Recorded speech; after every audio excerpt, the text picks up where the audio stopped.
مکہ میں 3 روز قیام کے دوران نبی کریم رؤوف الرحیم صلی اللہ علیہ وآلہ وسلم نے خالد بن ولید رضی اللہ تعالیٰ عنہ کے بھائی ولید رضی اللہ تعالیٰ عنہ سے فرمایا، افسوس خالد میرے پاس نہیں آیا، اگر وہ آتا تو ہم اس کا پرتپاک خیر مقدم کرتے۔ خالد جیسے شخص کو اسلام سے دور نہیں رہنا چاہیے۔ ایک دوسری روایت کے مطابق رسول اللہ صلی اللہ علیہ وآلہ وسلم نے خالد بن ولید رضی اللہ تعالیٰ عنہ کے قبول اسلام کے لیے دعا فرمائی۔ ناظرین، حضرت ولید رضی اللہ تعالیٰ عنہ نے اپنے بھائی کو بہت ڈھونڈا مگر وہ نہیں ملے۔ آخر ولید رضی اللہ تعالیٰ عنہ نے اپنے بھائی کے نام ایک خط لکھا اور ایک شخص کو دیا کہ یہ خط خالد کو پہنچا دو۔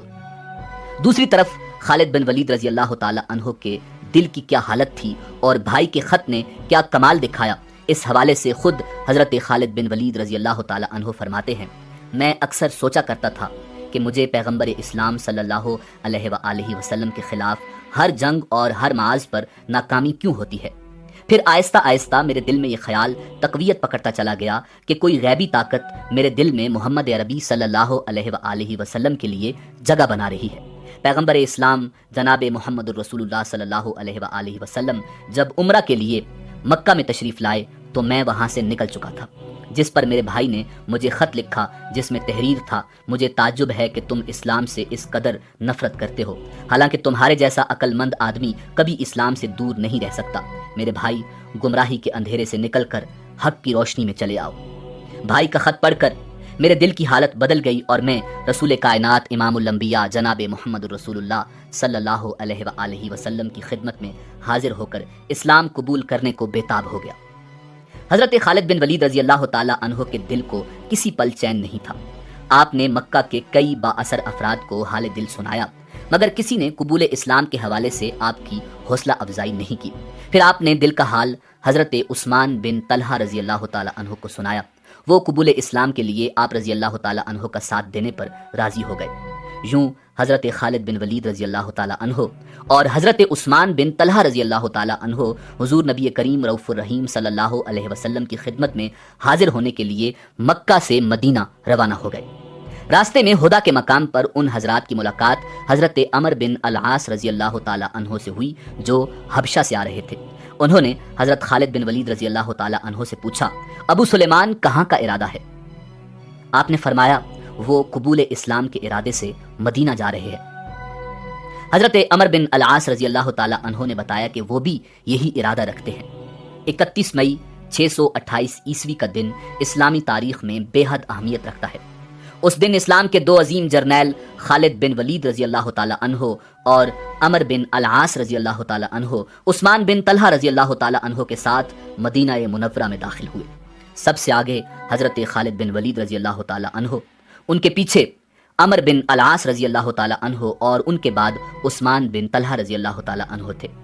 حضور نبی کریم رؤوف الرحیم صلی اللہ علیہ وآلہ وسلم نے انہیں دور سے آتے دیکھا تو تبسم فرمایا اور اس وقت تک مسکراتے رہے جب تک یہ تینوں حضرات آپ صلی اللہ علیہ وسلم کے پاس نہیں پہنچ گئے۔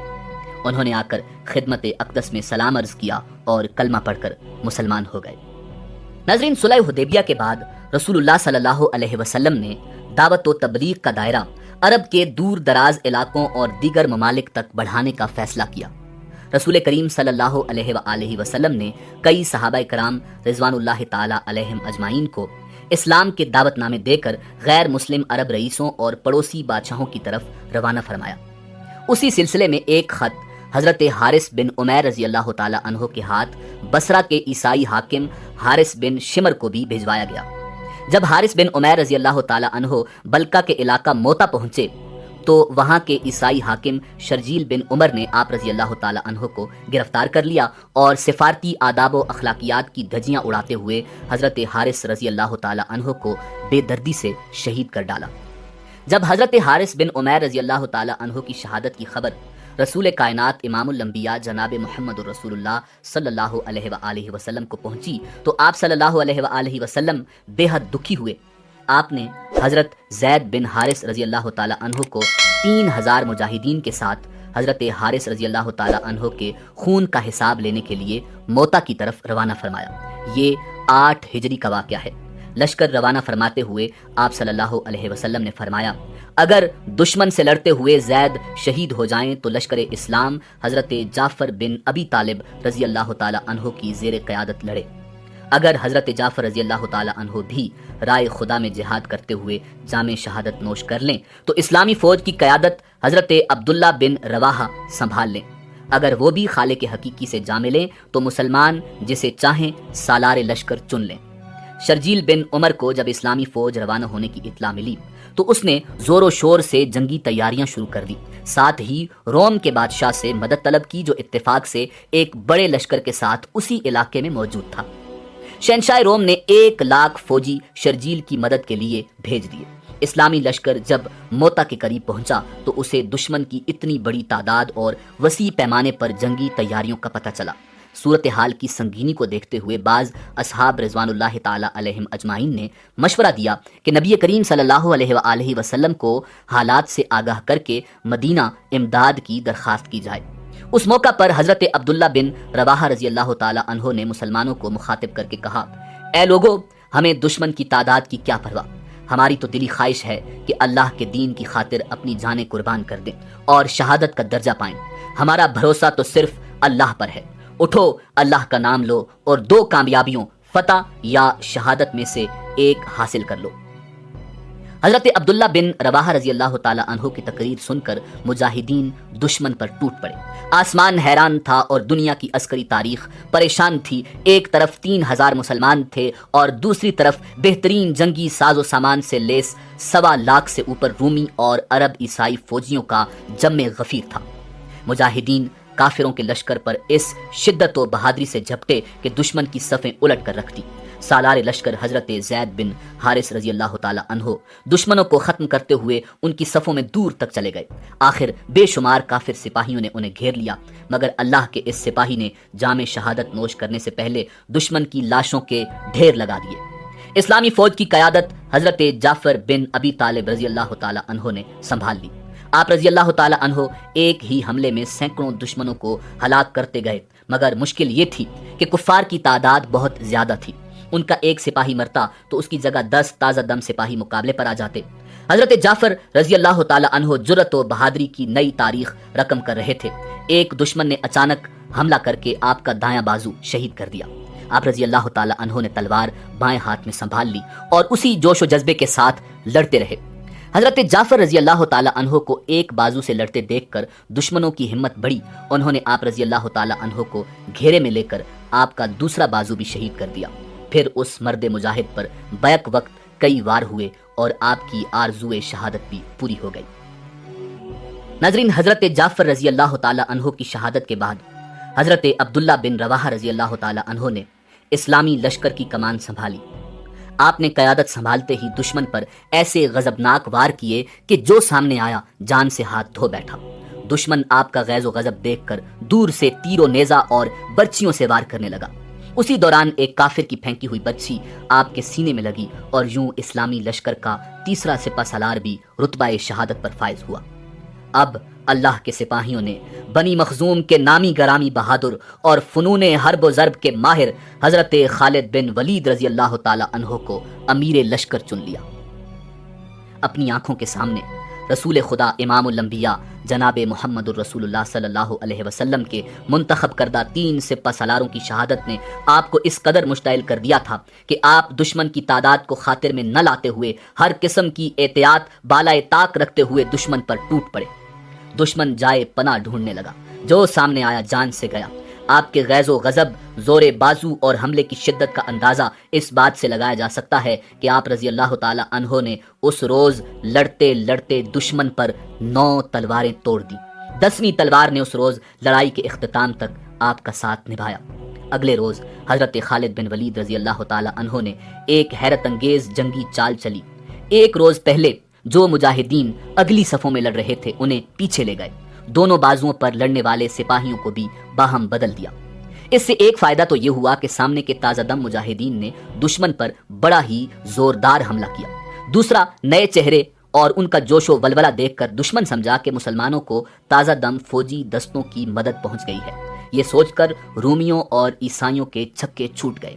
اسی دوران دائیں پہلو کے سالار قطبہ بن قتادہ رضی اللہ تعالی عنہ دادے شجاعت دیتے ہوئے دشمن کے قلب میں جا گھسے اور دیکھتے ہی دیکھتے دشمن فوج کے سپہ سالار کو مار گرایا، جس سے دشمن کا رہا سہا حوصلہ بھی جاتا رہا اور وہ گھبرا کر پسپا ہو گئے۔ ناظرین، ادھر موتا کے مقام پر تاریخ عالم کی حیرت انگیز جنگ جاری تھی، ادھر مدینہ منورہ میں رسول خدا امام الانبیاء جناب محمد رسول اللہ صلی اللہ علیہ وسلم چند صحابہ کرام رضوان اللہ تعالی علیہم اجمعین کے ساتھ مسجد نبوی میں تشریف فرما تھے۔ اللہ رب العزت نے میدان جنگ کا نقشہ آپ کی آنکھوں کے سامنے کر دیا، جسے دیکھ کر آپ کی آنکھوں سے آنسو رواں تھے اور آپ میدان جنگ کا آنکھوں دیکھا حال بیان فرما رہے تھے۔ آپ صلی اللہ علیہ وآلہ وسلم نے فرمایا، اب جھنڈا زید نے سنبھال لیا، وہ شہید ہوئے۔ اب جھنڈا جعفر نے اٹھایا، وہ بھی اللہ کو پیارے ہو گئے۔ اب جھنڈا عبداللہ بن رواحہ نے تھاما اور انہوں نے بھی جان راہ اللہ میں قربان کر دی۔ آپ صلی اللہ علیہ وآلہ وسلم ایک لمحہ کو رکے اور پھر فرمایا، اب جھنڈا اٹھایا اللہ کی تلواروں میں سے ایک تلوار نے اور اس کو فتح حاصل ہوئی۔ اس کے بعد آپ صلی اللہ علیہ وسلم نے اپنے ہاتھ دعا کے لیے اٹھا دیے اور اللہ کے حضور یوں دعا گو ہوئے، اے اللہ، خالد تیری تلوار ہے، اسے ہمیشہ فاتح رکھنا۔ ناظرین، یہی وہ مارکہ حق و باطل تھا جس میں حضرت خالد بن ولید رضی اللہ تعالی عنہ نے اپنی بے مثال شجاعت، حیران کن جنگی حکمت عملی اور قیامت خیز تلوار بازی کے باعث رسول خدا امام الانبیاء جناب محمد رسول اللہ صلی اللہ علیہ وآلہ وسلم سے سیف اللہ کا لقب پایا۔ ناظرین، مکہ کے گرد و نواح میں بہت سے بت کدے تھے، جن میں سب سے بڑا بت عزا کا تھا۔ عزا کو مشرکین طاقت اور خوشحالی کی دیوی جانتے تھے۔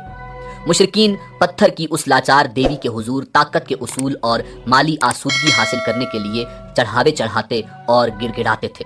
عزا کا بت وادی نخلا کے ایک موبد میں رکھا تھا جو مکہ سے 10 میل دور بستان عامر کے باغ میں واقع تھا۔ اس موبد کا انتظام بنو شیبان کے سپرد تھا۔ رسول اللہ صلی اللہ علیہ وسلم نے عزا کا بت توڑنے کے لیے حضرت خالد بن ولید رضی اللہ تعالی عنہ کو مقرر فرمایا۔ یوں آپ رضی اللہ تعالی عنہ 30 فوجیوں کے ساتھ وادی نخلا کی طرف روانہ ہوئے۔ حضرت خالد بن ولید رضی اللہ تعالی عنہ 25 رمضان المبارک کو اس موبد میں داخل ہوئے اور سامنے چبوترے پر رکھا عزا کا بت ایک ہی وار میں زمیں بوس کر دیا اور حضور اکرم صلی اللہ علیہ وسلم کی خدمت میں حاضر ہو کر خبر دی کہ عزا کو خاک میں ملا آیا ہوں۔ رسول اللہ صلی اللہ علیہ وسلم نے فرمایا، نہیں خالد، تم عزا تک نہیں پہنچ سکے، واپس جاؤ اور اصلی بت کو توڑو۔ دراصل مشرکین نے طاقت کی دیوی کی حفاظت کے لیے 2 بت بنا رکھے تھے، ایک اصلی اور دوسرا نقلی۔ حضرت خالد بن ولید رضی اللہ تعالی عنہ رسول اللہ صلی اللہ علیہ وسلم کا حکم پا کر فوراً واپس پلٹ آئے۔ آپ کو واپس آتے دیکھ کر موبد کا پروہت داسیوں سمیت بھاگ گیا۔ جاتے جاتے وہ عزا کے گھلے میں تلوار لٹکا گیا کہ طاقت کی دیوی خود ہی حضرت خالد بن ولید رضی اللہ تعالی عنہ سے نمٹ لے گی۔ حضرت خالد بن ولید رضی اللہ تعالی عنہ عزا کے اصلی بت کو توڑنے کے لیے آگے بڑھے تو ایک لڑکی نے بازو پھیلا کر آپ کا راستہ روک لیا۔ آپ نے پہلے وار میں ہی اس کے سر کو تن سے جدا کر دیا اور دوسرے وار سے خوشحالی اور طاقت کی دیوی پاش پاش کر دی۔ فتح مکہ سے 15 روز بعد حضور نبی کریم رؤوف الرحیم صلی اللہ علیہ وسلم کو خبر ملی کہ بنو ثقف کا حکمران آس پاس کے ساتھیوں کے ساتھ مل کر مسلمانوں کے ساتھ فیصلہ کن جنگ کی تیاری میں مصروف ہے۔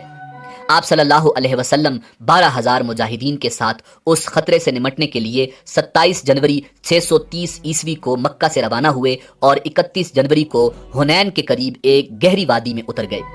مالک بن عوف نے مسلمانوں کی آمد کی خبر پا کر انتہائی چالاکی سے کام لیتے ہوئے اپنی فوج کو وادی کے پیچ و خم میں یوں چھپا دیا تھا کہ مسلمانوں کو اس کی کانوں کان خبر نہ ہوئی۔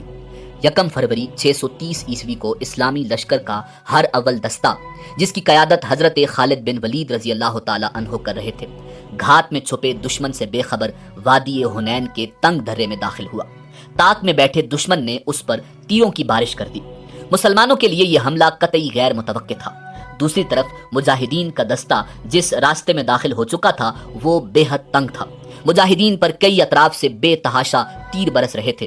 مسلمانوں کو سنبھلنے کا موقع نہیں مل رہا تھا۔ نتیجتاً ہر اول دستے میں بھگدڑ مچ گئی، گھوڑے بے قابو ہو کر الٹ پڑے۔ حضرت خالد بن ولید رضی اللہ تعالی عنہ اپنے سپاہیوں کو پکار رہے تھے، مگر ایسا شور اور افراتفری مچی تھی کہ کوئی آپ کی آواز نہیں سن رہا تھا۔ ساتھ ہی آپ رضی اللہ تعالی عنہ چند ساتھیوں کی مدد سے حملہ آوروں کو روکنے کی کوشش میں لگے ہوئے تھے۔ آپ کی توجہ بٹی ہوئی تھی، دشمن نشانہ تاک کر آپ پر تیر برسا رہا تھا۔ کئی تیر آپ کے جسم میں اتر چکے تھے، مگر آپ ڈٹے ہوئے تھے۔ آخر زیادہ خون بہہ جانے کے باعث آپ بے ہوش ہو کر گھوڑے سے گر گئے۔ اس دوران ہر اول دستے کے پیچھے آتا اسلامی لشکر بھی اس تنگ راستے میں داخل ہو کر گھات لگائے دشمن کے تیروں کی زد میں آ چکا تھا۔ اسلامی لشکر ابھی ناگہانی برستے تیروں سے نہ سنبھلا تھا کہ شکست کھا کر پسپا ہوتا ہر اول دستہ اس سے ٹکرایا۔ اسلامی لشکر میں شدید افراتفری پھیل گئی اور سپاہی ادھر ادھر بھاگنے لگے۔ اس وقت اگر کوئی میدان جنگ میں ثابت قدم تھا تو وہ رسول کائنات امام الانبیاء جناب محمد الرسول اللہ صلی اللہ علیہ وآلہ وسلم اور ان کے چند جانثار صحابہ کرام رضوان اللہ تعالی علیہم اجمعین، جن میں حضرت ابو بکر صدیق رضی اللہ تعالی عنہ، حضرت عمر فاروق رضی اللہ تعالی عنہ، حضرت علی کرم اللہ وجہ الکریم اور حضرت عباس رضی اللہ تعالی عنہ شامل تھے۔ ناظرین، اس وقت چند مسلمان سپاہی بھاگ رہے تھے اور دشمن ان کا تعاقب کر رہا تھا۔ اس نازک موقع پر حضرت علی کرم اللہ وجہ الکریم نے کمال جرت سے کام لیتے ہوئے حملہ آور دستے کے سالار کو مار گرایا۔ کئی صحابہ پلٹ کر اس دستے پر ٹوٹ پڑے۔ زبردست جھڑپ کے بعد بنو ثقف کا یہ دستہ بھاگ کھڑا ہوا۔ اب جنگ کا پانسا پلٹنے لگا تھا۔ اسی دوران رسول اللہ صلی اللہ علیہ وسلم کی نگاہ درے میں پڑے زخموں سے چور بے ہوش بنی مخزوم کے شہزادے خالد بن ولید پر پڑی۔ آپ نے جب دیکھا تو فوراً ان کے پاس تشریف لے گئے اور ان کے جسم پر سر سے پاؤں تک پھونک ماری، جس پر حضرت خالد بن ولید رضی اللہ تعالی عنہ نے آنکھیں کھول دی۔ آپ صلی اللہ علیہ وسلم نے حضرت خالد بن ولید رضی اللہ تعالی عنہ کی آنکھوں میں آنکھیں ڈال کر فرمایا، خالد اٹھو، خالد اٹھو، مسلمانوں کو تمہاری ضرورت ہے۔ خالد فوراً اٹھ کھڑے ہوئے۔ آپ صلی اللہ علیہ وسلم کے حکم پر خالد بن ولید رضی اللہ تعالی عنہ کے جسم سے تیر نکال کر پٹی باندھ دی گئی۔ رسول اللہ صلی اللہ علیہ وسلم کے الفاظ نے حضرت خالد بن ولید رضی اللہ تعالی عنہ کے جسم میں ایک نئی روح پھونک دی تھی۔ آپ اٹھ کھڑے ہوئے، تلوار سنبھالی اور گھوڑے پر سوار ہو کر دشمن پر ٹوٹ پڑے۔ جسم پر بے شمار زخم تھے، مگر اس مرد میدان کا جذبہ آسمان کو چھو رہا تھا اور ان کا گھوڑا سب سے آگے دشمن کی صفوں میں بجلی کی مانند دوڑ رہا تھا۔ دشمن خالد بن ولید رضی اللہ تعالی عنہ کے وار سے بچنے کے لیے چھپتے پھرتے تھے، مگر انہیں کہیں امان نہ ملتی تھی۔ آپ رضی اللہ تعالی عنہ کا لباس خون سے سرخ ہو رہا تھا، مگر آپ رضی اللہ تعالی عنہ اس مہم میں دلیری و جمع مردی کی تاریخ اپنی تلوار سے یوں تحریر کر رہے تھے کہ دشمن حواس کھو رہا تھا۔ حریف قبائل کے کئی نامور سردار حضرت خالد بن ولید رضی اللہ تعالی عنہ کے ہاتھوں مارے گئے۔ دشمن پر حضرت خالد بن ولید رضی اللہ تعالی عنہ کی اتنی دہشت بیٹھی کہ کچھ ہی دیر بعد دشمن آگے آگے بھاگ رہا تھا اور حضرت خالد بن ولید رضی اللہ تعالی عنہ کا دستہ ان کے تعاقب میں تھا۔ ناظرین، یہ نومبر 630 عیسوی کی بات ہے۔ 30,000 فوجیوں پر مشتمل اسلامی لشکر سرور دو عالم امام الانبیاء جناب محمد الرسول اللہ صلی اللہ علیہ وسلم کی قیادت میں مشہور شہنشاہ ہرقل کی سرکوبی کے لیے شام کے سرحدی مقام تبوک میں خیمہ زن تھا۔ ناظرین، رومی بادشاہ ہرقل جو 40,000 افواج کے ساتھ اسلامی سلطنت پر فیصلہ کن حملے کے بارے میں سوچ رہا تھا، تبوک میں اسلامی لشکر کی خبر پا کر پریشان ہو گیا۔ جب اسے یہ اطلاع ملی کہ خود رسول کائنات صلی اللہ علیہ وآلہ وسلم اسلامی لشکر کی قیادت فرما رہے ہیں تو مارے خوف کے اس کے اعصاب جواب دے گئے۔ یوں رومی لشکر بغیر لڑے ہی اندرون ملک بکھر گیا۔ رومی لشکر کے فرار سے گرد و نواح کے غیر مسلم سرداروں اور قبائل پر اسلامی لشکر کی دھاک بیٹھ گئی اور وہ حضور اکرم صلی اللہ علیہ وسلم کی خدمت میں حاضر ہو کر اپنی اطاعت و فرما برداری کا یقین دلانے لگے۔ مگر دومتا الجندل کا حاکم عقیدر بن عبد المالک بہت مغرور اور بد دماغ تھا۔ اس نے نہ صرف بارگاہ رسالت صلی اللہ علیہ وآلہ وسلم میں حاضری نہیں دی بلکہ آپ صلی اللہ علیہ وسلم کو دشمنی کا پیغام بھیجا۔ رسول اللہ صلی اللہ علیہ وسلم نے اس گستاخ کے مقابلے کے لیے حضرت خالد بن ولید رضی اللہ تعالی عنہ کو منتخب کیا۔ ساتھ ہی ہدایت فرمائی کہ عقیدر کو زندہ پکڑ کر لانا ہے۔ حضرت خالد بن ولید رضی اللہ تعالی عنہ فرمان نبوی صلی اللہ علیہ وآلہ وسلم کی تعمیل میں 400 سواروں کے ساتھ دومتا الجندل کی طرف روانہ ہو گئے۔ صحرائی راستہ بے حد دشوار گزار تھا۔ لوگ اس صحرا کو عبور کرنا موت کو دعوت دینے کے مترادف سمجھتے تھے۔ گرمی بلا کی تھی، پیاس سے جان نکلی جا رہی تھی۔ آپ جذبہ عشق رسول صلی اللہ علیہ وسلم سے سرشار اپنے سواروں کی ہمت بڑھاتے اس صحرا کا سینہ چیرتے بڑے چلے جاتے تھے۔ آخر آپ کے عزم نے صحرا کو شکست دی اور آپ دومتا الجندل کے نواح میں پہنچ گئے۔ یہاں سے شہر کی فصیل صاف نظر آ رہی تھی۔ آپ رضی اللہ تعالی عنہ نے اپنے ساتھیوں کو رکنے کا حکم دیا اور خود ذہن میں عقیدر کو زندہ پکڑنے کے منصوبے سوچتے ہوئے چند سواروں کے ساتھ آگے بڑھ گئے۔ ناظرین، عین اسی وقت اللہ کا کرنا ایسا ہوا کہ شہر کا دروازہ کھلا اور شکار کا شوقین عقیدر چند سواروں کے ساتھ نمودار ہوا۔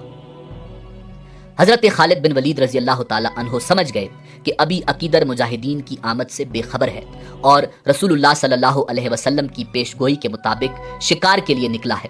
آپ رضی اللہ تعالی عنہ نے انہیں آگے بڑھنے دیا۔ جیسے ہی وہ لوگ شکار میں مشغول ہوئے، حضرت خالد بن ولید رضی اللہ تعالی عنہ نے اس بد دماغ شکاری کو گھیر لیا۔ ابھی عقیدر صورتحال کو سمجھنے کی کوشش ہی کر رہا تھا کہ آپ نے اپنے گھوڑے کو ایڑ لگائی۔ گھوڑا طوفان کی طرح عقیدر کے گھوڑے کی طرف بڑھا اور حضرت خالد بن ولید رضی اللہ تعالی عنہ نے اپنے طاقتور ہاتھوں سے پلک جھپکتے میں عقیدر کو اس کے گھوڑے سے اچک لیا۔ شکاری خود شکار ہو گیا تھا۔ عقیدر کو باندھ کر اسی کے گھوڑے پر ڈال دیا گیا۔ پھر واپسی کا سفر شروع ہوا اور آخرکار حضرت خالد بن ولید رضی اللہ تعالی عنہ نے حسب ہدایت رسول اللہ صلی اللہ علیہ وسلم عقیدر کو خدمت اقدس میں حاضر کر دیا۔ ناظرین، عقیدر نے اپنے رویے پر معافی مانگی۔ آپ صلی اللہ علیہ وآلہ وسلم نے اسے اس شرط پر رہا کر دیا کہ وہ خود مدینہ میں حاضر ہو کر شرائط صلح پیش کرے گا۔ رسول اللہ صلی اللہ علیہ وسلم نے وہاں چند روز مزید قیام فرمایا اور دسمبر 630 عیسوی کو مدینہ منورہ واپس تشریف لائے۔ جب رسول اللہ صلی اللہ علیہ وآلہ وسلم اس دنیا سے رخصت ہو کر اپنے خالق حقیقی سے جا ملے، یہ وہ وقت تھا جب مسلمان اپنے پیارے نبی صلی اللہ علیہ وآلہ وسلم کے غم میں نڈھال تھے۔ ان کے حواس اور حوصلے بکھر گئے تھے، ان کی سوچنے سمجھنے کی صلاحیتیں ساتھ چھوڑ گئی تھیں۔ ایک حشر کا سماں اور افراتفری کا عالم تھا۔ ان نازک حالات نے مدینہ کی نوخیز اسلامی سلطنت کو سنگین نوعیت کے مسائل سے دوچار کر رکھا تھا۔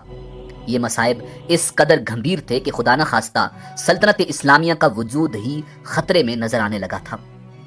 اکابرین اسلام نے رسول اللہ صلی اللہ علیہ وسلم کے وصال کے بعد حالات کی ذمہ داری حضرت ابو بکر صدیق رضی اللہ تعالی عنہ کے کاندھوں پر ڈال دی تھی۔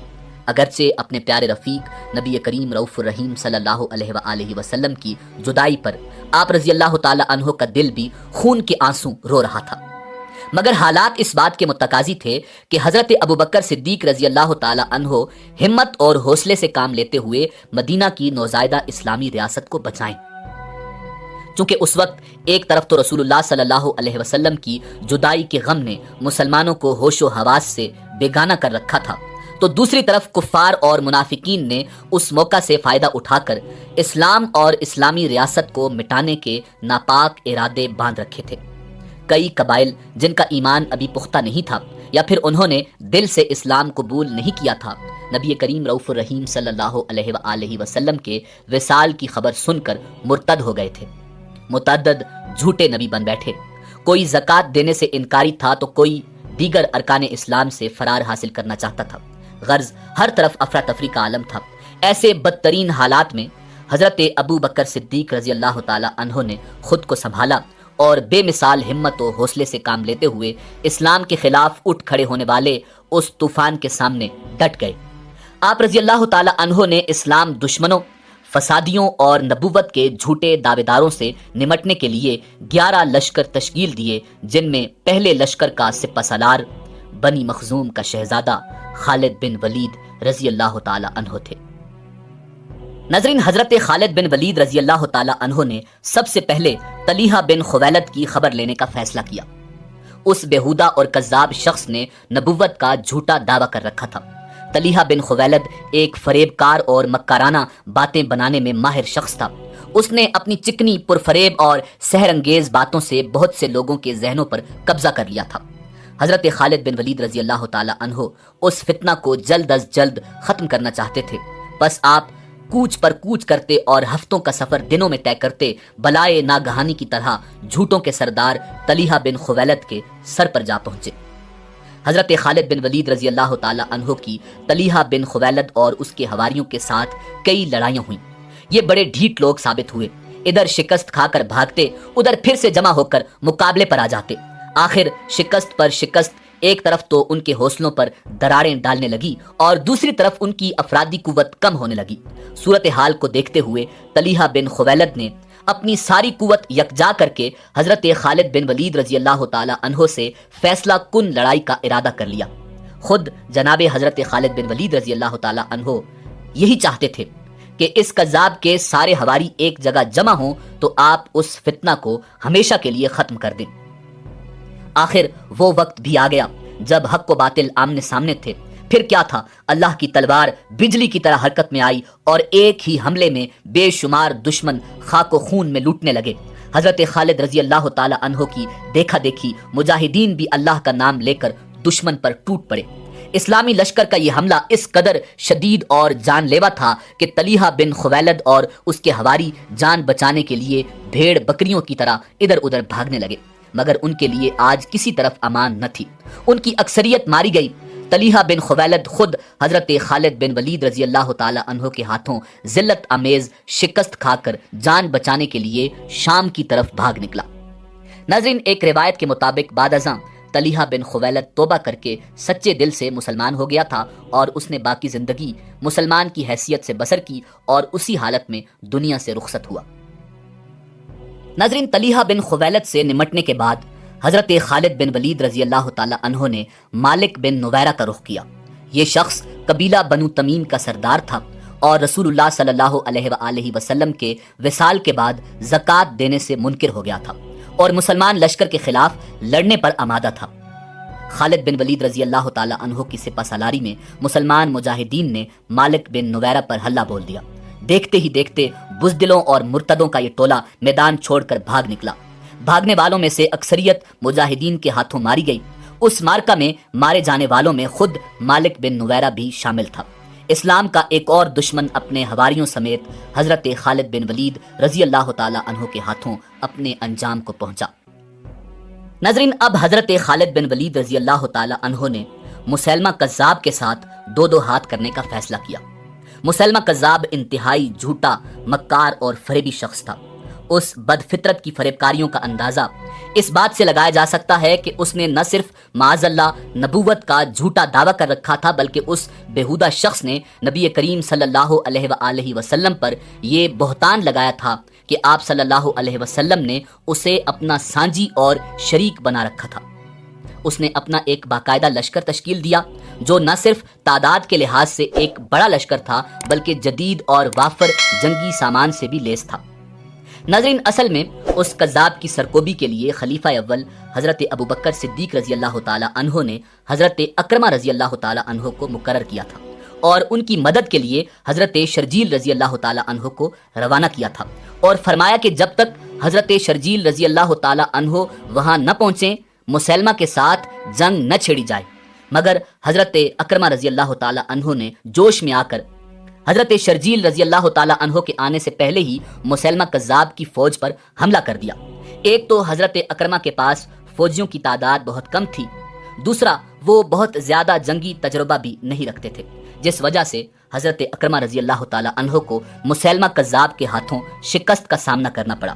بالکل یہی غلطی حضرت شرجیل رضی اللہ تعالی عنہ نے دہرائی اور حضرت خالد بن ولید رضی اللہ تعالی عنہ کے پہنچنے سے پہلے ہی دشمن سے جا ٹکرائی۔ اس لڑائی کا نتیجہ بھی شکست کی صورت میں ہوا۔ دو مسلمان سپہ سالاروں کو شکست دے کر ایک طرف تو مسیلمہ کذاب اور اس کے لشکریوں کے حوصلے بڑھ گئے تھے، تو دوسری طرف اس نے یہ دلیل دینا شروع کر دی تھی کہ اگر وہ نعوذ باللہ برحق نبی نہ ہوتا تو حضرت اکرمہ اور حضرت شرجیل جیسے جلیل القدر اصحاب اس سے ہرگز شکست نہ کھاتے۔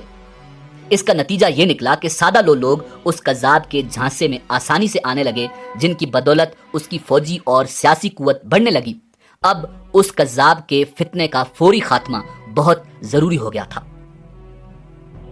ناظرین، ان حالات کا اندازہ حضرت خالد بن ولید رضی اللہ تعالی عنہ کو بھی تھا جنہیں اب خلیفہ اول کی طرف سے اس کذاب کے خاتمہ کی ذمہ داری سونپی گئی تھی۔ اس لیے آپ برق رفتاری سے منزلوں پر منزلیں طے کرتے مسیلمہ کذاب کے سر پر آ پہنچے۔ اقربہ کے مقام پر دونوں کی فوجیں آمنے سامنے تھیں۔ جب مسیلمہ کذاب کو حضرت خالد بن ولید رضی اللہ تعالی عنہ کے آنے کی خبر ہوئی تو وہ 40,000 فوجیوں کے ساتھ میدان جنگ میں اترا۔ حضرت خالد بن ولید رضی اللہ تعالی عنہ نے ایک اونچی جگہ پر اپنے لشکر کو روک لیا، یہاں سے آپ دشمن پر اچھی طرح نظر رکھ سکتے تھے۔ مسیلمہ کذاب نے اپنے لشکر کو 3 حصوں میں تقسیم کر دیا۔ دائیں حصہ کی سپہ سالاری نہار الرجال کے سپرد کی، بائیں حصے کا سردار حکم بن طفیل کو مقرر کیا، جبکہ قلب کی قیادت خود سنبھال لی اور جنگ کے لیے تیار ہو گیا۔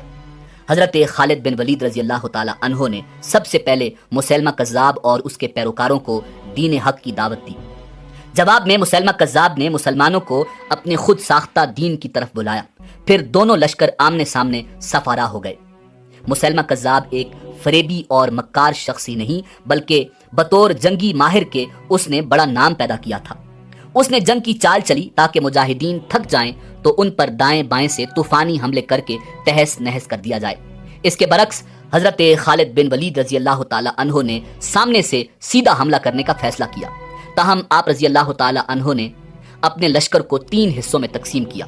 ایک طرف ابو حذیفہ رضی اللہ تعالی عنہ تھے تو دوسرے بازو کی کمان زید بن خطاب رضی اللہ تعالی عنہ سنبھالے ہوئے تھے، جبکہ قلب کی قیادت حضرت خالد بن ولید رضی اللہ تعالی عنہ نے خود اپنے ہاتھ میں رکھی۔ یہ 632 عیسوی کی بات ہے۔ دسمبر آدھے سے زیادہ گزر چکا تھا۔ ایک صبح مسیلمہ کذاب اور لشکر اسلام کے درمیان ایسی خون ریز جنگ کا آغاز ہوا جس کی مثال اس سے پہلے کی اسلامی تاریخ میں نہیں ملتی۔ کذابی لشکر کی طرف سے دائیں طرف کے سپہ سالار نہار الرجال نے مسلمانوں کو مقابلے کے لیے للکارا۔ مقابلے پر زید بن خطاب آئے، دونوں کے درمیان مردانہ وار مقابلہ ہوا، مگر نہار الرجال زید بن خطاب رضی اللہ تعالی عنہ کے ہاتھوں مارا گیا۔ پھر گھمسان کا رن پڑا، یوں لگتا تھا جیسے فریقین فتح و شکست کے لیے نہیں بلکہ زندگی اور موت کے لیے برسر پیکار ہوں۔ حضرت خالد بن ولید رضی اللہ تعالی عنہ کی قیادت میں مجاہدین بڑھ چڑھ کر مرتدین پر حملہ آور ہو رہے تھے اور چاہتے تھے کہ کذابی لشکر کو ہمیشہ ہمیشہ کے لیے ختم کر دیں۔ دوسری طرف مسیلمہ کذاب اپنے لشکر کو گھما پھرا کر دفاعی انداز میں لڑ رہا تھا اور چاہتا تھا کہ مسلمان تھک جائیں تو انہیں گھیرے میں لے کر پیس ڈالے۔ کذاب کی طرف سے دفاعی جنگ کے باوجود جنگ میں بے پناہ شدت پائی جاتی تھی۔ زمین خون سے سرخ ہو رہی تھی، زمین پر جا بجا لاشیں بکھرے پڑے تھے یا زخمی پڑے آہو بکا میں مصروف تھے۔ مجاہدین چونکہ تعداد میں قلیل تھے اور انہوں نے جارحانہ حکمت عملی اپنا رکھی تھی، اس لیے ان پر آہستہ آہستہ تھکن غالب آنے لگی۔ مسیلمہ اسی لمحے کے انتظار میں تھا۔ اس نے تازہ دم دستے جنگ میں بھیج دیے جو یکایک دفاعی جنگ چھوڑ کر مجاہدین پر جارحانہ حملے کرنے لگے۔ کذابی لشکر کے تازہ دم دستوں نے تھکے ہارے مجاہدین پر بے پناہ دباؤ بڑھا دیا۔ لشکر اسلام حملوں کی شدت سے پسپا ہونے لگا۔ مسلمانوں کی پسپائی کی وجہ صرف یہ نہیں تھی کہ وہ تعداد میں کم تھے اور لڑتے لڑتے تھک چکے تھے۔ تاریخ گواہ ہے کہ مسلمانوں نے ایسی بے شمار جنگیں لڑی تھیں جن میں دشمن کی تعداد ان سے کئی گنا زیادہ تھی، مگر مجاہدین نے اللہ کے فضل و کرم سے انہیں شکست فاش دی۔ اس بار پسپائی کی ایک بڑی وجہ لشکر اسلام میں اختلاف کا پیدا ہونا تھا۔ اس موقع پر مہاجرین اور انصار اس بحث میں پڑ گئے کہ ان میں سے زیادہ بہادر کون ہے۔ یہ وہ نازک وقت تھا کہ اسلامی لشکر دشمن کی طاقت سے زیادہ اپنی نا اتفاقی کے باعث تباہی کے دھانے پر پہنچ چکا تھا۔ دشمن کا دباؤ مسلسل بڑھ رہا تھا اور اسلامی لشکر میں شکست کے آثار پیدا ہونا شروع ہو گئے تھے۔ ناظرین، حضرت ثابت بن قیس رضی اللہ تعالی عنہ، حضرت زید بن خطاب رضی اللہ تعالی عنہ اور حضرت حذیفہ رضی اللہ تعالی عنہ جیسے بہادر اور نامور جنگجو جرأت و بہادری کی نئی تاریخ رقم کرتے ہوئے جام شہادت نوش کر چکے تھے۔ اس لمحے وہ شخص آگے بڑھا جس کے بارے میں عرب کہا کرتے تھے کہ وہ جنگ کا پانسا پلٹنے اور ہاری ہوئی جنگ جیتنے میں بے مثال ہے۔ وہ شخص آگے بڑھا جس کے لیے رسول کائنات صلی اللہ علیہ وسلم نے ہاتھ بلند کر کے دعا مانگی کہ پروردگار، خالد تیری تلوار ہے، اسے ہمیشہ فتح نصیب فرمانا۔ حضرت خالد بن ولید رضی اللہ تعالی عنہ نے اس نازک صورتحال میں اپنے حواس کو مجتمع کیا، پھر مہاجرین و انصار کی بہادری کا جھگڑا یوں نمٹایا کہ مہاجرین کا لشکر الگ بنا دیا اور انصار کا لشکر الگ، بلکہ تیسرا لشکر بدوؤں کا تشکیل دیا، اور فرمایا کہ اب ثابت کرو کہ تم میں سے اللہ کے زیادہ قریب کون ہے۔ ناظرین، اللہ کے اس سپاہی نے اسلامی لشکر کی کمزوری کو دیکھتے ہی دیکھتے دشمن کے لیے کیسی خوفناک اور تباہ کن طاقت میں بدل دیا تھا۔ پھر آپ رضی اللہ تعالی عنہ مسلمانوں سے یوں مخاطب ہوئے: اللہ کے مجاہدوں، ہم نے میدان جنگ میں باہمی اتحاد کو نظر انداز کیا ہے۔ کوئی نہیں بتا سکتا کہ تم میں سے کون بہادری سے لڑا اور کون پہلے بھاگا، مہاجر، انصار یا بدو۔ اب میں نے تینوں کو الگ الگ کر دیا ہے۔ بہادری اور بزدلی کا فیصلہ تانا زنی سے نہیں، میدان جنگ میں ہوگا۔ اٹھو اور دشمن پر جوابی حملہ کرو۔ اگر ایک گروہ پر دشمن کا دباؤ بڑھ جائے تو دوسرا اس کی مدد کرے۔ ہمیں آج ثابت کرنا ہے کہ مسیلمہ کی نبوت جھوٹی ہے۔ یاد رکھو، اگر آج ہم شکست کھا گئے تو جھوٹی نبوت تم پر مسلط ہو جائے گی۔ ہم مسیلمہ کے غلام اور ہماری عورتیں مرتدین کی لونڈیاں ہوں گی۔ ناظرین، حضرت خالد بن ولید رضی اللہ تعالی عنہ کے خطاب کے بعد تمام لشکر نے قسمیں کھائیں کہ وہ آخری دم تک دشمن سے لڑیں گے۔ پھر حضرت خالد بن ولید رضی اللہ تعالی عنہ کے حکم پر اسلامی لشکر اللہ اکبر کے نعرے لگاتا ہوا دشمن پر ٹوٹ پڑا۔ فریقین ایک دوسرے کو صفائے ہستی سے مٹانے کے لیے بڑھ چڑھ کر حملے کر رہے تھے۔ کبھی اسلامی لشکر کا پلہ بھاری نظر آتا تو کبھی جھوٹے نبوت کے دعوے دار مسیلمہ کذاب کے فوجی میدان مارتے نظر آتے۔ مورخین کے مطابق مسلمانوں کو ایسا سخت اور خون ریز مارکا پہلے کبھی پیش نہیں آیا تھا۔ میدان لہو رنگ ہو گیا تھا اور ہر طرف لاشیں بکھری پڑی تھیں۔ ناظرین، حضرت خالد بن ولید رضی اللہ تعالی عنہ کے ذہن نے صورتحال کا تجزیہ کیا تو ایک ہی بات سمجھ میں آئی کہ جب تک مسیلمہ کذاب نہیں مارا جاتا دشمن کو ہرانا محال ہے۔ اس فیصلے پر پہنچ کر حضرت خالد بن ولید رضی اللہ تعالی عنہ نے نظر میدان جنگ پر ڈالی اور پھر اللہ کا نام لے کر تنے تنہا دشمن پر ٹوٹ پڑے۔ جو سامنے آیا مارا گیا۔ مرتدین کے کئی نامی گرامی جنگجو حضرت خالد رضی اللہ تعالی عنہ کی تلوار کا نشانہ بنے۔ آپ دشمن کو مارتے کاٹتے مرتدین کے قلب تک جا پہنچے اور مسیلمہ کذاب کو مقابلے کی دعوت دی۔ کذاب جو حضرت خالد بن ولید رضی اللہ تعالی عنہ کے غیظ و غضب اور جنگی مہارت کے ہاتھوں اپنے سورماؤں کو گاجر مولی کی طرح کٹتے دیکھ چکا تھا، گھبرا کر اپنے محافظوں کے حلقے میں لشکر کے مزید اندر چلا گیا۔ حضرت خالد بن ولید رضی اللہ تعالی عنہ نے پلٹ کر مجاہدین کو یکدم حملہ کرنے کا حکم دیا اور خود مسیلمہ کے محافظ دستے پر ٹوٹ پڑے۔ مسیلمہ کے محافظوں کا حلقہ حضرت خالد بن ولید رضی اللہ تعالی عنہ کی تلوار سے تہس نہس ہو گیا۔ دشمن پلٹ کر بھاگا۔ مورخین کے مطابق یہ لڑائی اس قدر خون ریز تھی کہ جس گھاٹی میں یہ لڑائی ہو رہی تھی اس کا نام ہی خون کی گھاٹی پڑ گیا۔ مرتدین کی ایک بڑی تعداد نے بھاگ کر حدیقیۃ الرحمان نامی باغ میں پناہ لے لی۔ یہ قلعہ نما وسیع و عریض باغ تھا جس کا دروازہ بے حد مضبوط تھا۔ حضرت خالد بن ولید رضی اللہ تعالی عنہ مجاہدین کے ساتھ دشمن کا تعاقب کرتے ہوئے اس باغ کے دروازے تک پہنچ چکے تھے اور سوچ رہے تھے کہ مضبوط دروازے کو کیسے کھولا یا توڑا جائے۔ اس دوران ایک بہادر سپاہی برا بن مالک رضی اللہ تعالی عنہ آگے بڑھا اور اس نے اصرار کیا کہ اسے باغ کے اندر پھینک دیا جائے تاکہ وہ باغ کا دروازہ کھول دے۔ جب برا رضی اللہ تعالی عنہ کا اصرار حد سے بڑھا تو اسے باغ کی دیوار پر چڑھا دیا گیا۔ ناظرین، اس اللہ کے سپاہی نے اندر کود کر درجنوں دشمن سپاہیوں کا گھیرا تلوار کے زور پر توڑ کر باغ کا دروازہ کھول دیا۔ پھر اسلامی لشکر سیلاب کی مانند باغ میں داخل ہو گیا۔ یہاں مرتدین اس کثرت سے مارے گئے کہ اس باغ کا نام ہی حدیقیۃ الموت پڑ گیا۔ ناظرین، اب مسیلمہ کذاب کو اپنی موت صاف نظر آ رہی تھی۔ وہ اپنے چند محافظوں کے ساتھ باغ سے بھاگ نکلنے کی کوشش میں وحشی بن حرب کی برچھی کا نشانہ بن کر شدید زخمی ہو گیا۔ کذاب اپنے پیٹ سے برچھی نکالنے کی کوشش کر رہا تھا کہ ابو دجانہ رضی اللہ تعالی عنہ نے آگے بڑھ کر تلوار کے ایک ہی وار سے مسیلمہ کذاب کا سر تن سے جدا کر دیا، جسے دیکھ کر بچا ہوا لشکر سر پر پاؤں رکھ کر بھاگ کھڑا ہوا اور یوں تاریخ اسلام کی خون ریز ترین جنگ ختم ہو گئی جو حضرت خالد بن ولید رضی اللہ تعالی عنہ کے فوجی کارناموں میں ایک یادگار کارنامے کا اضافہ کر گئی۔ ناظرین، اب خالد بن ولید رضی اللہ تعالی عنہ کی نظریں ہیرا پر لگی تھیں۔ دریائے فرات کے کنارے بسا یہ شہر آتش پرستوں یعنی آگ کی پوجا کرنے والوں کا گڑھ مانا جاتا تھا۔ اس علاقے پر ازادبہ نامی شخص حکومت کرتا تھا۔ ازادبہ نے خورنک نام کا ایک ایسا شاندار محل بنوا رکھا تھا جس کی مثال مدائن سے روم تک نہیں ملتی تھی۔ اس بے مثال محل کے باغات دور دور تک پھیلے ہوئے تھے۔ کہا جاتا ہے کہ اس محل سے کسرا ایران کی ضیافت طبع کا سامان مہیا کیا جاتا تھا۔ جب مجاہدین اسلام نے کشتیوں میں سوار ہو کر اس شہر کا رخ کیا تو ازادبہ نے دریائے فرات کے پانی کا رخ نہروں کی طرف موڑنے کا حکم دے دیا۔ اس کام کی نگرانی کے لیے اس نے اپنے چہیتے بیٹے اور ولی عہد کو بھیجا۔ اس کا مقصد یہ تھا کہ اسلامی لشکر کی کشتیاں دلدل میں پھنس کر تباہ ہو جائیں۔ حضرت خالد بن ولید رضی اللہ تعالی عنہ جو ایک انتہائی ماہر جنگجو تھے، دشمن پر ہمیشہ نظر رکھتے تھے۔ ازادبہ کی چال جو ہی خالد بن ولید رضی اللہ تعالی عنہ کے علم میں آئی تو انہوں نے چند بجلی سفت سواروں کو خشکی کے راستے اس جگہ پہنچ کر دشمن کو تباہ کرنے کا مشن سونپ دیا۔ کہا جاتا ہے کہ یہ سوار ریت کے بگولے اڑاتے اس قدر حیران کن رفتار سے بند باندھتے دشمن کے سر پر جا پہنچے کہ اسے خبر ہی نہ ہوئی۔ اللہ کے ان سپاہیوں نے آن کی آن میں اس دشمن دستے کو خاک میں ملا دیا جس کی قیادت ہیرا کا ولی عہد کر رہا تھا۔ ناظرین، ازادبہ ابھی اپنے لاڈلے بیٹے کی موت پر سکتہ کی کیفیت میں تھا کہ اسے ایرانی شہنشاہ ارد شیر کے مرنے کی اطلاع بھی مل گئی۔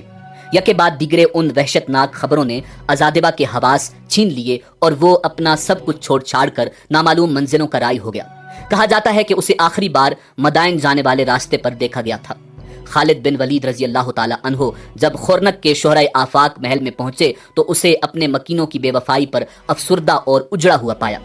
خالد بن ولید رضی اللہ تعالی عنہ جب احتیاطاً ایک طویل چکر کاٹ کر ہیرا پہنچے تو اس کے دروازے کھلے دیکھ کر حیران رہ گئے۔ وہ شہر میں داخل ہوئے تو پتہ چلا کہ شاہی افواج مسلمانوں سے خوفزدہ ہو کر مدائن کی طرف فرار ہو گئی ہیں۔ ہیرا فتح ہو چکا تھا مگر اس کے ارد گرد 4 مضبوط اور مشہور قلعے تھے جنہیں فتح کیے بغیر ہیرا پر قبضہ کوئی معنی نہیں رکھتا تھا۔ یوں تو ان 4 قلعوں کے محافظ بہادر اور جابر جنگجو تھے مگر ان میں سے قصر ابن بغیلہ نامی قلعے کا قلعہ دار عبد المسیح بن عمروان 4 قلعوں کی اصل طاقت مانا جاتا تھا۔ اس کو عراق کا شہزادہ بھی کہا جاتا تھا۔ باقی 3 قلعہ دار اس کے زیر اثر تھے۔ عبد المسیح ایک حاضر دماغ، حاضر جواب، غیر معمولی دانشمند اور جرأت و حوصلہ میں بے مثال شخص تھا۔ اس وقت اس کی عمر تقریباً 100 سال تھی۔ بڑھاپے کے باعث اس کی کمر جھک چکی تھی مگر اس کی ہمت اور حوصلہ بدستور جمع تھا۔ ناظرین، خالد بن ولید رضی اللہ تعالی عنہ نے قلعہ داروں کو قبول اسلام یا جزیہ کی ادائیگی کا پیغام بھیجا۔ جواب میں 4 نے متفقہ طور پر خالد بن ولید رضی اللہ تعالی عنہ کی بات ماننے سے انکار کر دیا اور جنگ کرنے کا فیصلہ کر لیا۔ خالد بن ولید رضی اللہ تعالی عنہ نے 4 قلعوں پر بیک وقت حملہ کر دیا۔ مجاہدین کو 4 جگہ شدید مزاحمت کا سامنا کرنا پڑ رہا تھا۔ فریقین کے درمیان مقابلہ سخت تھا۔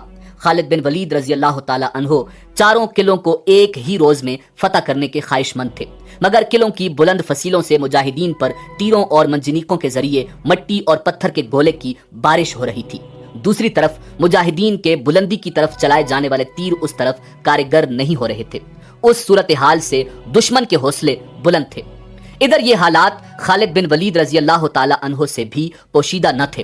انہوں نے بغور صورتحال کا جائزہ لیا، پھر انہوں نے اپنے لشکر سے ماہر اور طاقتور تیر اندازوں کو الگ کر لیا، پھر انہیں حکم دیا کہ وہ اپنی حفاظت کا خیال رکھتے ہوئے ممکنہ حد تک فصیل کے قریب ہو جائیں اور پھر اچانک تاک تاک کر فصیل پر متعین دشمن کو نشانہ بنائیں۔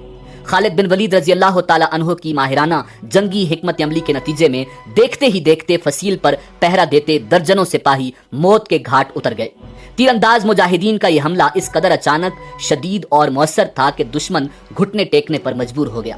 آخر 4 قلعوں کے دروازے کھل گئے اور مئی 633 کی ایک صبح خالد بن ولید رضی اللہ تعالی عنہ اور ہیرا کے سرداروں اور ان قلعہ داروں کے درمیان ایک معاہدہ پر دستخط ہوئے۔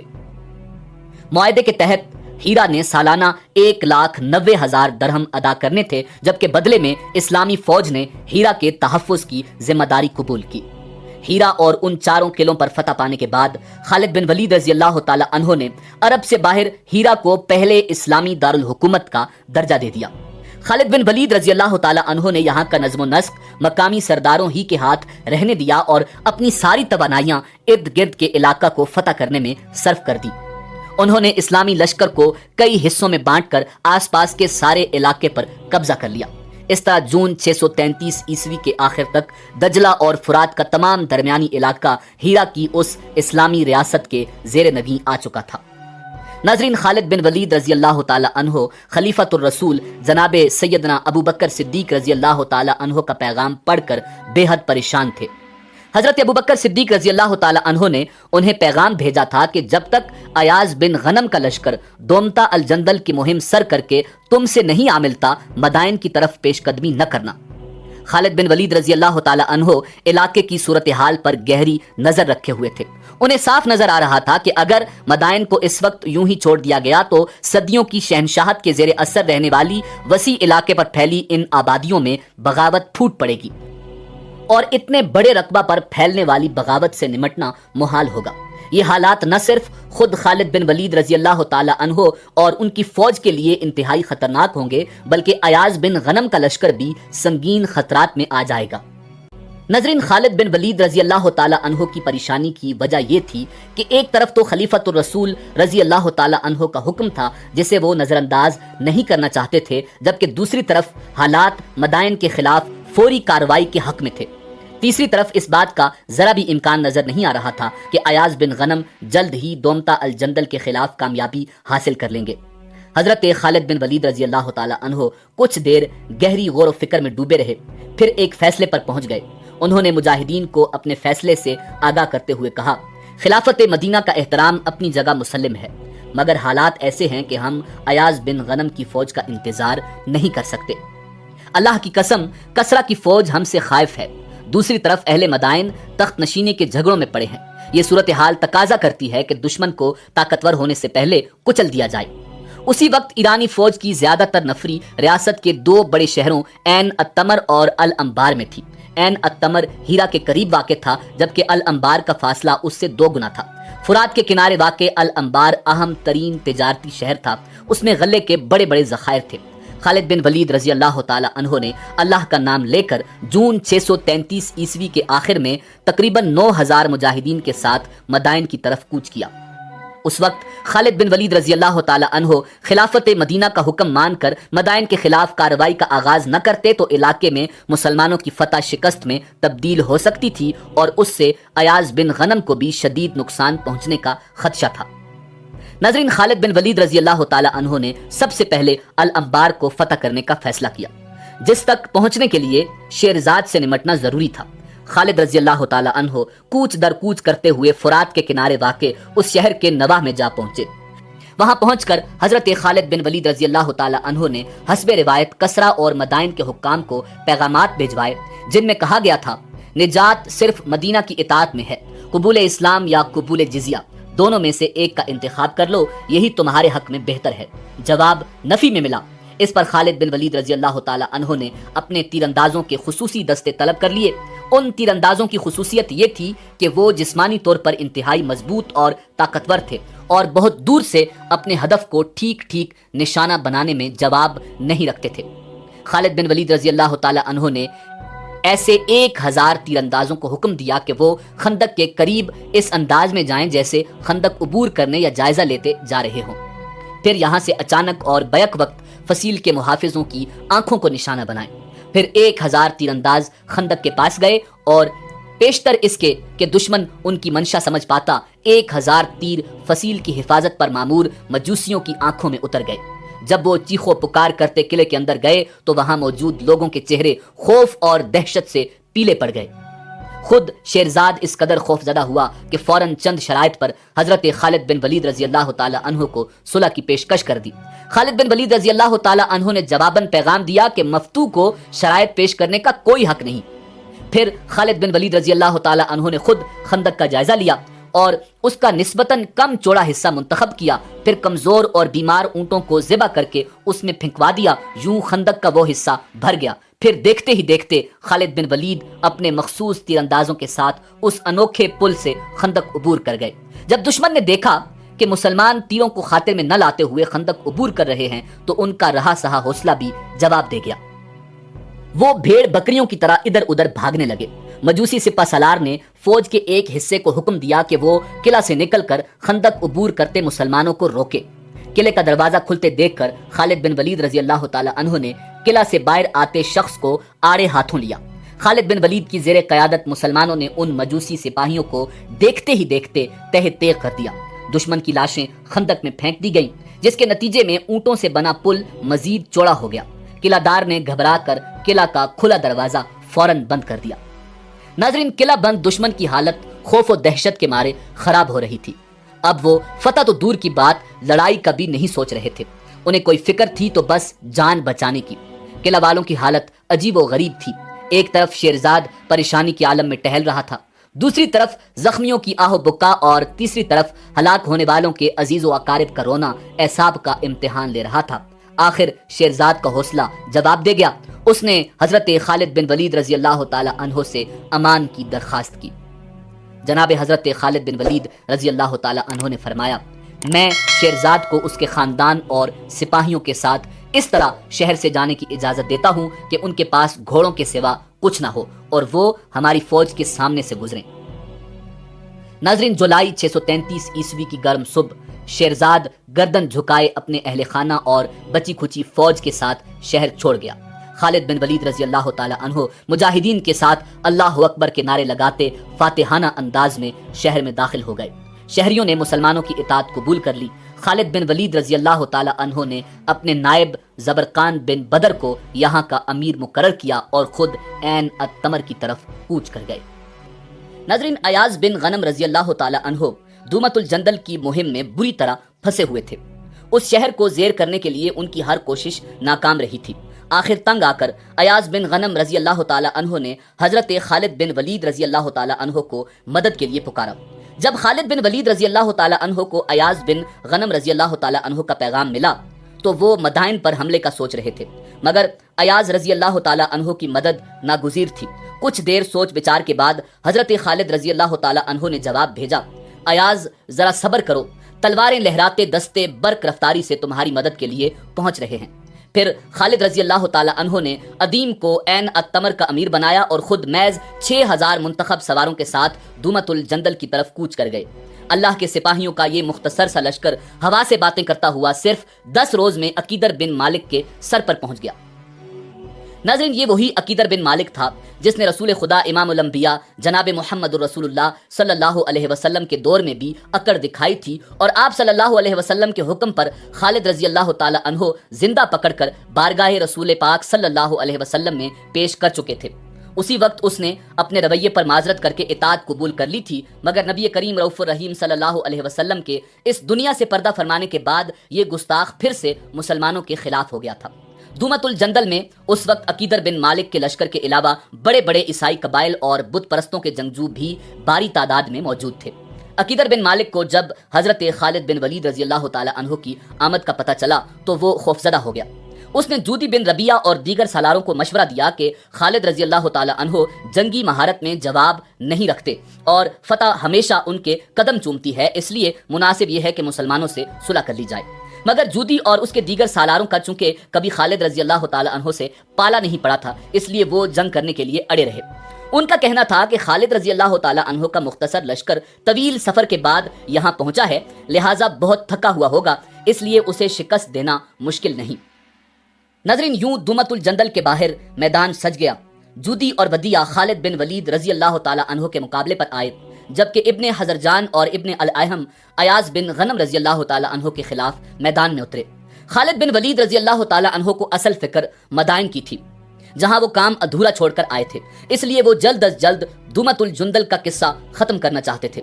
خالد رضی اللہ تعالی عنہ نے کچھ سواروں کو عرب جانے والے راستے پر متعین کیا اور اپنے بچ جانے والے مختصر سے لشکر کے دونوں بازوؤں کو پھیلا کر دشمن پر حملہ کرنے اور ٹوٹ پڑنے کا حکم دے دیا۔ ساتھ ہی حکم دیا کہ جودی اور ودیع کو زندہ گرفتار کیا جائے۔ خالد رضی اللہ تعالی عنہ اور آپ کے مجاہدین کے پاس وقت کم تھا، اس لیے انہوں نے دشمن پر اتنی شدت اور جارحیت کے ساتھ حملہ کیا۔ دشمن جو خالد رضی اللہ تعالی عنہ کے لشکر کو تعداد میں کم، تھکا ہارا اور آسان ہدف سمجھ کر اپنی فتح کو یقینی سمجھ بیٹھا تھا، اس قہر انگیز حملے کی تاب نہ لا کر تنکوں کی طرح بکھرنے لگا۔ مقابلہ تو دور کی بات، الٹا انہیں جان کے لالے پڑ گئے۔ ناظرین، خالد بن ولید رضی اللہ تعالی عنہ کے حکم کی تعمیل میں جودی اور ودیع کو زندہ پکڑ لیا گیا۔ جب عیسائی دستوں نے اپنے سرداروں کا حشر دیکھا تو انہیں عافیت اسی میں نظر آئی کہ بھاگ کر قلعے میں پناہ لے لیں۔ دوسری طرف ایاز بن غنم دشمن سے برسر پیکار تھے۔ فریقین کے درمیان سخت مقابلہ جاری تھا کہ عقیدر نے ابن حضرجان اور ابن الایہم کی مدد کے لیے قلعہ سے تازہ دم فوجی دستے بھجوا دیے، جس سے دشمن کا پلہ بھاری ہو گیا اور ایاز بن غنم رضی اللہ تعالی عنہ کا لشکر پسپا ہونے لگا۔ اس صورتحال میں چاہیے تو یہ تھا کہ خالد بن ولید رضی اللہ تعالی عنہ ایاز بن غنم رضی اللہ تعالی عنہ کی مدد کو آتے، مگر وہ تو اس سارے منظر سے لا تعلق نظر آ رہے تھے۔ خالد رضی اللہ تعالی عنہ کے اس رویے پر ایاز بن غنم رضی اللہ تعالی عنہ پریشان اور دشمن حیران تھے۔ دشمن اب تک ایاز بن غنم کے لشکر کو دھکیلتے ہوئے کافی آگے بڑھ چکا تھا اور اس محاذ پر اسے اپنی فتح بالکل سامنے نظر آ رہی تھی، مگر اس وقت وہ ہوا جس کی کسی کو بھی توقع نہ تھی۔ اب دشمن اور دوست دونوں کو خالد رضی اللہ تعالی عنہ کے لا تعلق کھڑے ہونے کی وجہ سمجھ آ چکی تھی، مگر اس وقت دشمن کو دیر ہو چکی تھی۔ خالد رضی اللہ تعالی عنہ اپنے سواروں کے ساتھ برق رفتاری سے حرکت میں آ کر دشمن کے عقب پر خوفناک حملہ کر چکے تھے۔ اب میدان جنگ کا نقشہ یوں تھا کہ عیسائی لشکر کے سامنے ایاز رضی اللہ تعالی عنہ کے سپاہی تھے اور پیچھے اور بازوؤں سے خالد بن ولید رضی اللہ تعالی عنہ کے لشکر نے اسے گھیر رکھا تھا۔ ناظرین، جب حضرت ایاز بن غنم رضی اللہ تعالی عنہ اور ان کے سپاہیوں کو حضرت خالد بن ولید رضی اللہ تعالی عنہ کی چال سمجھ آئی تو وہ اش اش کر اٹھے، ان کے ٹوٹے ہوئے حوصلے بلند ہوئے اور انہوں نے پلٹ کر دشمن پر ایسا زوردار حملہ کیا کہ دشمن گھبرا کر پیچھے بھاگا، مگر پیچھے کہاں بھاگتا، عقب میں تو خالد رضی اللہ تعالی عنہ اور ان کے مجاہدین کا قیامت خیز حملہ جاری تھا۔ ابن حضرجان اور ابن الایہم کو بچاؤ کی اور صورت شاہراہ عرب کی طرف فرار میں نظر آئی، مگر انہیں کیا پتا تھا کہ وہاں تو خالد رضی اللہ تعالی عنہ کے سپاہی کب سے ان کے منتظر تھے۔ دشمن چاروں طرف سے بری طرح گھر چکا تھا، ہر طرف موت ہی موت تھی۔ ابن حضرجان اور دیگر دشمن سرداروں اور سپاہیوں کی واحد امید قلعہ تھا۔ وہ قلعے کے دروازے تک پہنچنے کی جان توڑ کوشش کرنے لگے۔ دیکھتے ہی دیکھتے قلعے کے دروازے کے سامنے لاشوں کے ڈھیر لگ گئے۔ عیسائی لشکر کا بیشتر حصہ فنا کے گھاٹ اتر چکا تھا۔ قریب تھا کہ دشمن کے بچے کھچے فوجی بھی مجاہدین کے ہاتھوں مارے جاتے۔ خالد رضی اللہ تعالی عنہ نے ایک اور جنگی چال چلی۔ آپ رضی اللہ تعالی عنہ یوں پسپا ہونے لگے جیسے دشمن کے بے پناہ دباؤ نے انہیں پیچھے ہٹنے پر مجبور کر دیا ہو۔ یہ دیکھ کر عیسائیوں کے حوصلے بڑھ گئے اور انہیں قلعے کے دروازے تک پہنچنے کا امکان نظر آنے لگا۔ عیسائیوں نے اور زور لگایا، خالد رضی اللہ تعالی عنہ مزید پسپا ہو گئے۔ آخر دشمنوں کے لیے قلعے تک پہنچنے کا راستہ صاف ہو گیا۔ عقیدر جو قلعے کے ایک برج سے صورتحال پر نظر رکھے ہوئے تھا، اس نے فوراً قلعہ کا دروازہ کھولنے کا حکم دے دیا تاکہ اس کا بچا کھچا لشکر قلعے میں آ سکے۔ پھر یوں ہوا کہ ابن حضرجان اور ابن الایہم نے زندگی کی تلاش میں اپنے سپاہیوں کے ساتھ قلعہ کا رخ کیا۔ ناظرین، اب خالد بن ولید رضی اللہ تعالی عنہ مجاہدین کے ساتھ دشمن پر ٹوٹ پڑے۔ دشمن آگے بھاگ رہا تھا اور خالد رضی اللہ تعالی عنہ اس کے پیچھے تھے۔ جب تک دشمن کو بات سمجھ میں آئی، خالد بن ولید رضی اللہ تعالی عنہ اپنے لشکر کے ساتھ قلعے میں داخل ہو چکے تھے۔ قلعے کے محافظوں کو یہ بھی پتہ نہ چلا کہ کب قیامت ان کے سروں پر پہنچ گئی۔ جب عقیدر اور اہل قلعہ کے ہوش ٹھکانے آئے تو شہر پر مسلمانوں کا قبضہ ہو چکا تھا۔ عقیدر کو اس کے تمام محافظوں اور سرداروں سمیت گرفتار کیا جا چکا تھا۔ جب عقیدر کو خالد بن ولید رضی اللہ تعالی عنہ کے سامنے لایا گیا تو آپ رضی اللہ تعالی عنہ نے فرمایا، اے عقیدر، تو میرا نہیں، رسول خدا امام الانبیاء جناب محمد الرسول اللہ صلی اللہ علیہ وسلم کا مجرم ہے۔ تو نے نبی کریم صلی اللہ علیہ وسلم سے بدعہدی کی، تجھے معافی نہیں مل سکتی۔ پھر آپ رضی اللہ تعالی عنہ نے تلوار کے ایک ہی وار سے اس کا سر تن سے جدا کر دیا۔ یہ اگست 633 عیسوی کا ایک خوشگوار دن تھا جب دومت الجندل، جسے دومتا الجندل اور دومت الجندل بھی کہا جاتا ہے، پر اسلامی پرچم لہرا دیا گیا۔ ناظرین، دومت الجندل کا قصہ نمٹانے کے بعد حضرت خالد بن ولید رضی اللہ تعالی عنہ جس تیزی سے گئے تھے اسی تیزی سے واپس ہیرا لوٹ آئے۔ خالد بن ولید رضی اللہ تعالی عنہ نے اپنی آخری عمر میں گوشہ نشینی اختیار کر لی تھی۔ عالم اسلام کے اس عظیم صحابی، مجاہد، سپہ سالار اور جرنیل کی تمام خواہشیں پوری ہوئیں، مگر ایک خواہش پوری نہ ہو سکی جو شہادت کی خواہش تھی۔ ساری عمر اسلام کے دشمنوں سے جہاد کرنے والے عظیم